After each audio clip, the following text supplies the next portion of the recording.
જો મારી પાસે આ 2 કપ છે, ખાલી છે બંને. હું એક જાદુ કરવાની છું.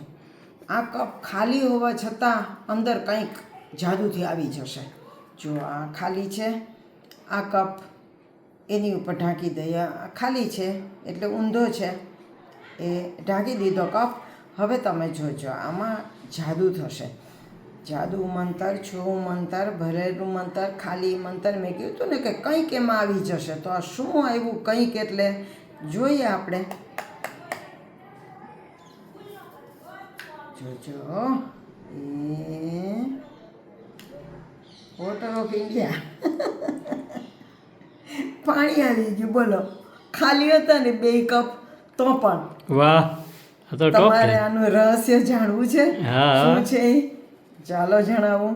જો આ એક કાપેલો કપ છે, એની અંદર પાણી ભર્યું છે. આ બંને કપ ખાલી છે. હવે આ કપની ઉપર આ કપ મેં ઊંધો મૂક્યો છે, બરાબર. અને એને જ્યારે હું પકડું છું ત્યારે આમ જરાક વજન દઈને પકડું છું, દબાવીને. એટલે અંદર પેલો કપ આવે.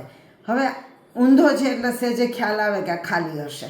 હવે આ ખાલી કપની ઉપર એ હું મૂકું છું ત્યારે પેલો પાણીના વજનને કારણે એ જે દાબેલો કપ હતો ને નાનકડો, એ આની અંદર જતો રહ્યો. બરાબર.